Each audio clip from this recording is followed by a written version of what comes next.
This is Indian Country Today.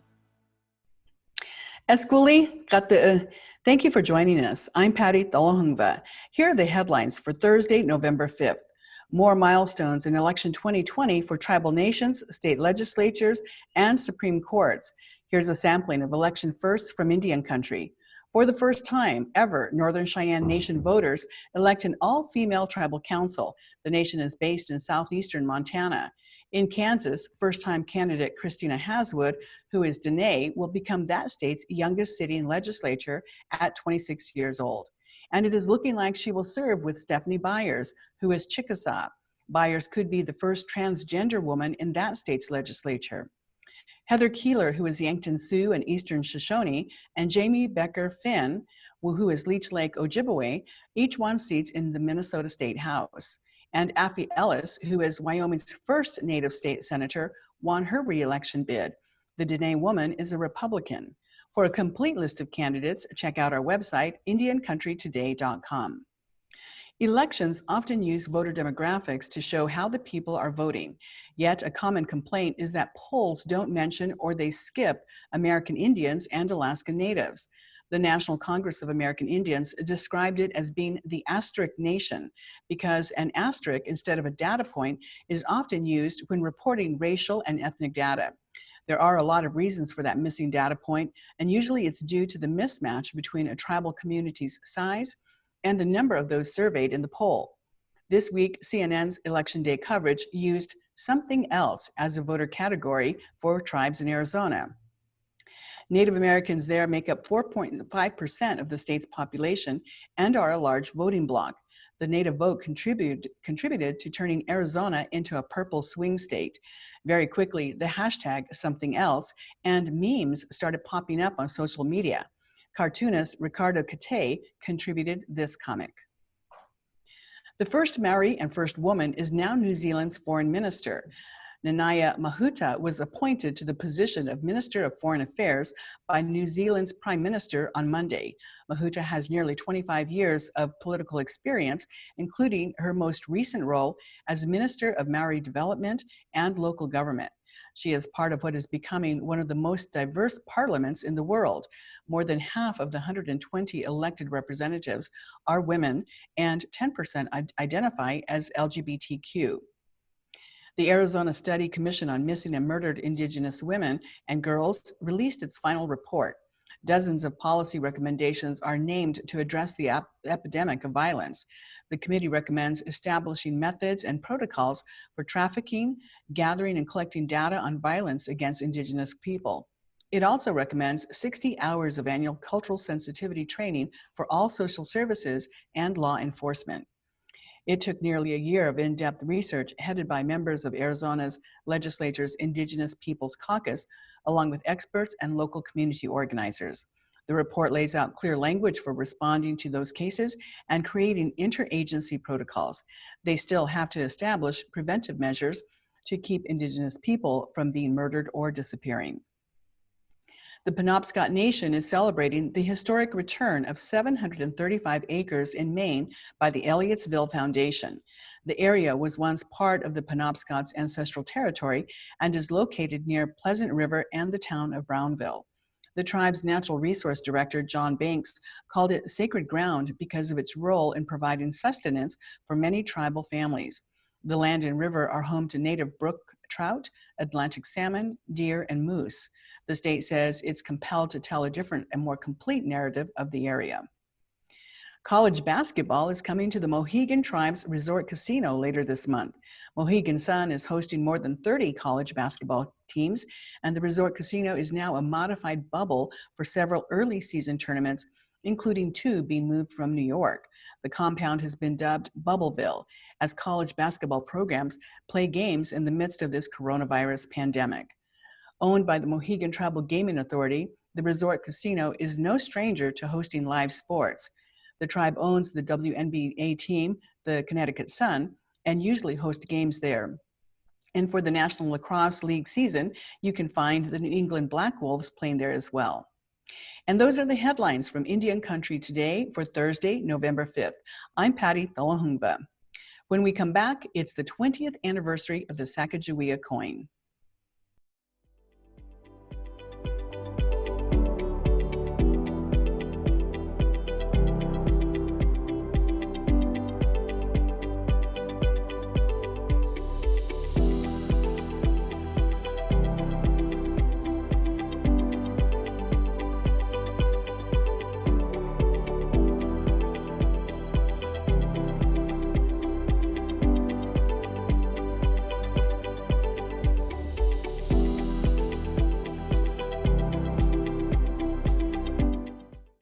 20 years ago, the U.S. Mint released a $1 coin dedicated to Sacagawea. She was a Lemhi Shoshone woman who became a part of the Lewis and Clark expedition in the early 1800s. When an image was needed to mint the coin, a young Shoshone woman, still in college at the time, became that model. Randy'L Teton is the model, and today she joins us to talk about this journey that has become educational and also entertaining and a whole lot of other things. Randy'L, welcome. Thank you for having me. It's definitely, I just want to say, you are something else. Sacagawea is something else. I had to throw that out. Of course. We are both something else, and that's another hashtag that's trending here. And but you know, that kind of speaks to the whole idea of just imagery and not knowing some of not just Native leaders in history, but Native women. So this whole story about Sacagawea and how she was taken basically from her tribe and put on this expedition with Lewis and Clark. Let's talk a little bit about that, because again, you know, where are we today when it comes to understanding who our Native people are and our place in history and our place in the world today? Well, let me tell you, you know, when I pursued going into higher education off my reservation, you know, there was always that fear of, you know, am I going to make it? You know, am I going to finish? And honestly, choosing a school in New Mexico was probably the best thing ever, because it landed me the opportunity to meet wonderful people in New Mexico. I was going to University of New Mexico, and I was reached out by a famous artist out of Santa Fe. Her name is Glenna Goodacre. And rest in peace, she actually passed away earlier this year. But she reached out to me in search of a Shoshone girl to get a better sense of what Sacagawea, who she knew at that time was Shoshone from Idaho. And myself, I am Shoshone, Shoshone-Bannock from Fort Hall, Idaho. And you know, she reached out, she went to the nearby Institute of American Indian Arts Museum in downtown Santa Fe, and happened to talk to my mother, who actually was a former museum director for my tribe, for our tribal museum. And in that conversation, she was able to learn a lot of things about Sacagawea. And if I can just take a step back, that Glenna Goodacre was approached by the United States Mint for a project to replace the Susan B. Anthony dollar coin that was not doing so well in the public. People didn't really utilize it. So there was a huge list of potential females that made an impact in United States history. And we're so thankful Sacagawea was chosen. And so this artist did not know anything about who Sacagawea was, other than she traveled with the Lewis and Clark. And when she had a conversation with my mother for about 3 hours, her last question was, do you have any daughters? My mother at that time took out her wallet that had all of our pictures in it. And she immediately, the artist says, I want her. And I happen to look pretty much the same that I do, kind of have that natural look, the long black hair. And my mom said, you know, you're lucky, because she is going to school at University of New Mexico. So I got a call. My mom said that this lady would like me to model. I agreed. I didn't really know what that meant. I didn't really understand at that time what the project was about. I went to Santa Fe. I spent a whole weekend with Glenna Goodacre, understanding what this secret project is about. And I was just thankful to be part of this historical project, to be honest. I really did not know that my face would be on a United States currency. I am labeled today as the youngest and only living model on United States currency. And I have a story to share just with my journey, but also understanding who Sacagawea is as a Shoshone girl. I don't believe she was a woman yet when she traveled with the Lewis and Clark. She was probably about 14 with her baby, a brand new baby.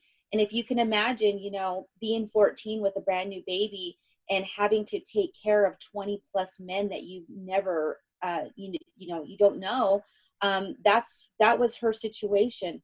And honestly, I can't think of being in her moccasins of what she was thinking daily, of being a young wife, a young mother, and being able to have this responsibility on her. But what I am glad is that she was chosen to be on the new dollar coin. So, lots of good stuff here. Well, through the years, after the coin was released, that must have been a lot to contend with, all the publicity and people, wanting to get this coin and use it, or just keep it as a collector's item. What was the one question people kept asking you about Sacagawea? The biggest question I got was, are you real Native American? I actually did travel with the United States Mint for 2 years.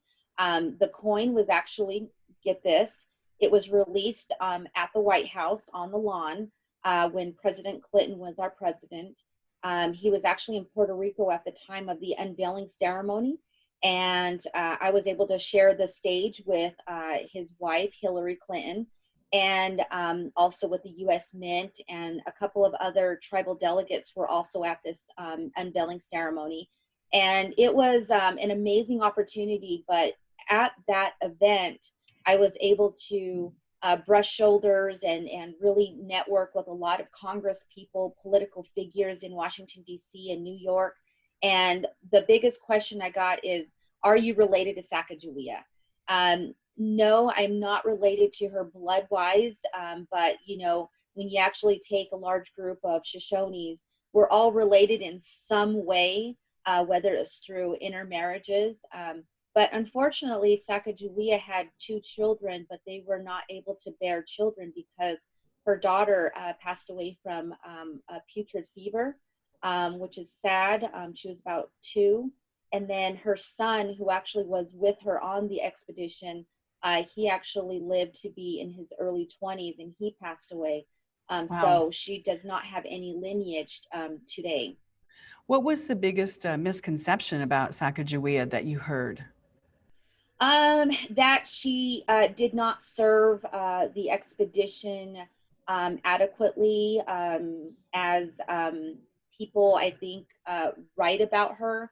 And, honestly, to our Indian people, we have stories that we share, and there are stories from our Eastern Shoshone people, from the Comanches, that actually all know or have actually had interactions with her after the expedition. And she was able to share those stories with certain families. And so when we look at the fiction writing of Sacagawea, I would just like to just throw out a warning, is that don't believe everything that you read that is written by a non-native. And that's the thing that is so important for me to get out and actually share a tribal perspective of Sacagawea and our Shoshone Nation, because there's a lot more that you can't get in a storybook. And we have National Native American Heritage Month this month, and being able to share this information with our kids is so important. What do you want people to know about Sacagawea? I would like you to know the real story. She was enslaved. She was taken when she was probably about 11 or 12 years old from the Mandan Hidatsas. She did try to escape. There is another story that we have within our tribal nation. It's actually written in a book, a children's book called Nyanuki. Sacagawea actually had a really she struggled. And we have to remember she was only in her teen years when she was on this expedition. So it's just knowing that she was able to contribute the survival skills to these young men who were from St. Louis. They were the ages of 18 to 23, and they didn't know how to survive out in the West. She taught them how to pick the right roots and the berries to eat. When they got sick or when they were starving, she helped them create snares to capture small game. So her contribution, I think, is not fully not fully out there, and I feel like that's what we need to hear is the true story of Sacagawea. And this in this year-long celebration, what are some of the events that are taking place across the country to commemorate the 20th anniversary of this coin? Well, unfortunately, because of the pandemic, we weren't able to do a whole lot. But I can say that we've been able to work on this project with the Smithsonian, and this is one of the items that we actually have. We have a real pure gold Sacagawea dollar and a pure silver Sacagawea dollar. And this is actually being endorsed by my tribe, the Shoshone-Bannock tribes, and myself. The labels for each of these coins is signed by me, and there's also a little storybook that comes with that purchase. So those are just one of the events that we're hoping to do. I would really love to reach out to Smithsonian, the National Museum of American Indian, to see if we can do something special in regards to this 20th anniversary of Sacagawea. Well, it's become a very popular dollar coin, and you also have a Facebook page, Sacagawea coin model, so people can follow that as well. Yes. Really want to say thank you for joining us today and telling us a little bit more about Sacagawea. Thank you so much, Randy'L Teton. Well, thank you for having me. Thank you. And follow me and like me. And remember, you're something else. That's right. We are something else. All right. Well, thank you again for joining us. And when we come back, we'll take another look at the election 2020 and see how the Native vote impacted the election and get the latest on how many Native American candidates were victorious.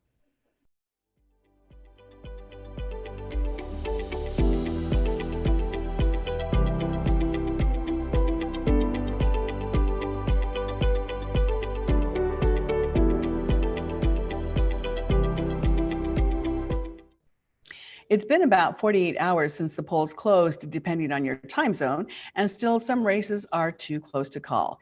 Indian Country Today brought you 2 hours of live coverage on election night, and we want to take another look at this historic election for so many Native candidates. Joining us now is Aliyah Chavez, our reporter-producer who has been on the campaign trail for more than a year now. Welcome, Aliyah. Hi, Patty. Well, let's start with the presidential election here and the race there. Some states, with high Native populations, how is the vote impacting, the Native vote impacting the presidential race that we can see at this point in time?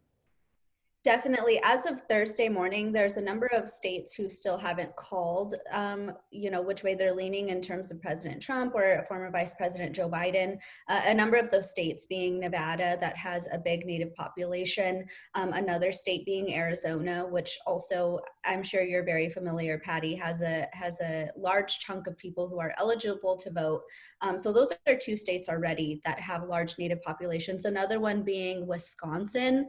I know that there was a number of Native vote outreach programs there as well. So, even as we're watching the presidential race, I think there's a lot of Native votes that either still have to be counted or have played a very integral role in terms of choosing the next president and how that'll line up.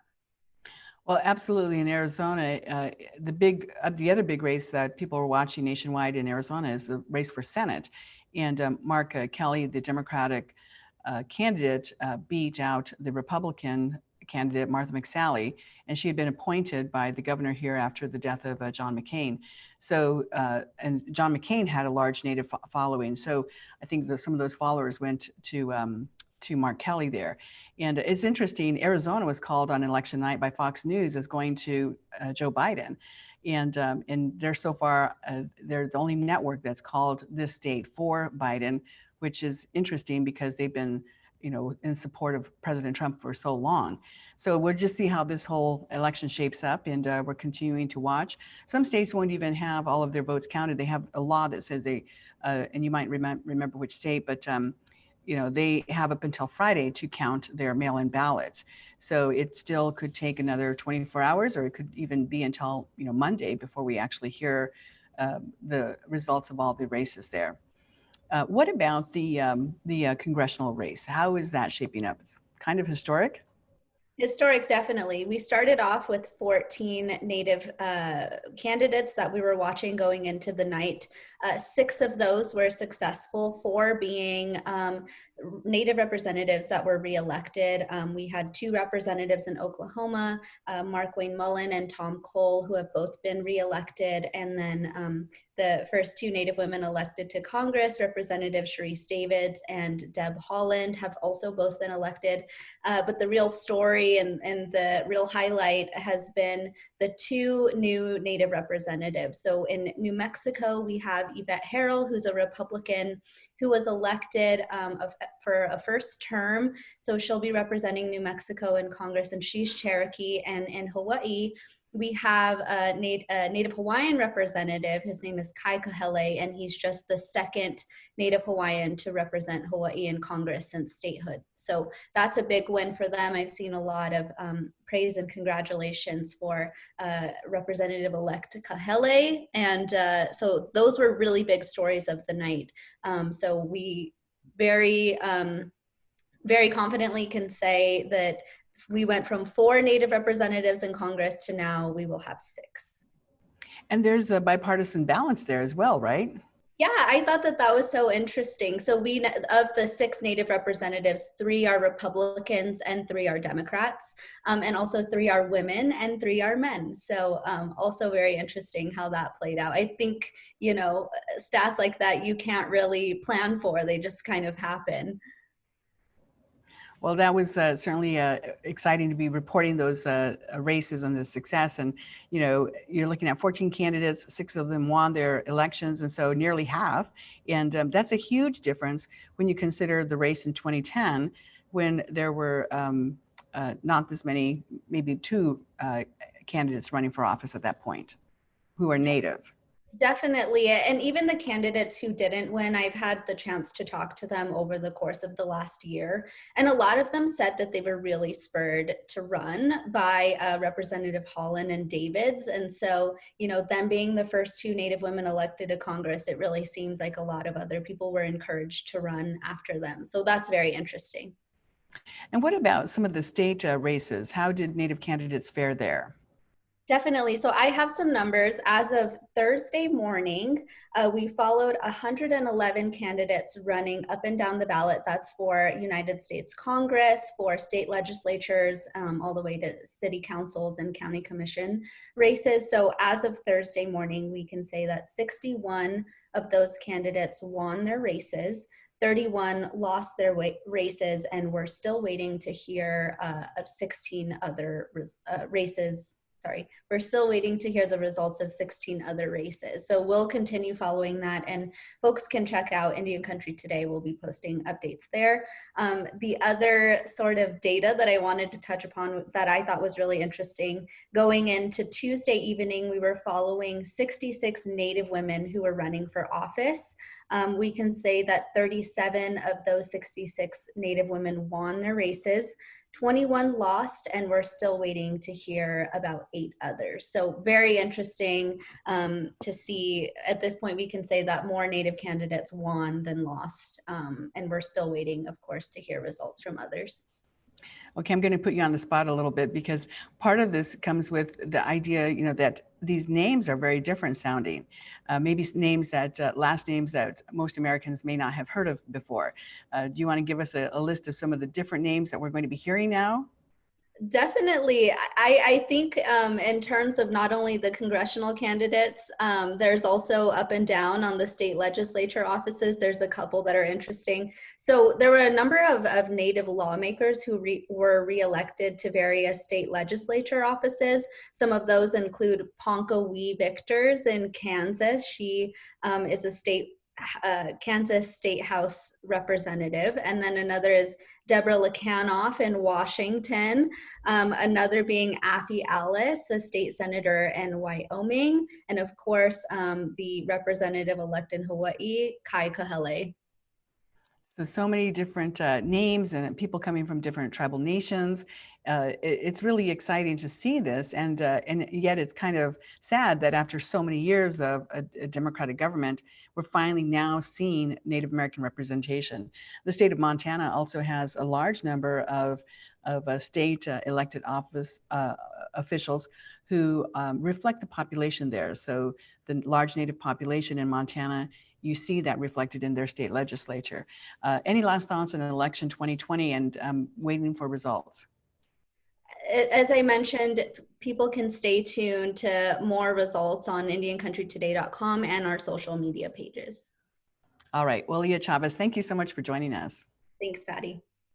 And thank you for watching. Take care of yourselves. Your life is precious. I'm Patty Thalohungva. Join us again tomorrow. You got to take a stand just because you know you can. Oh, you got to run, you got to run.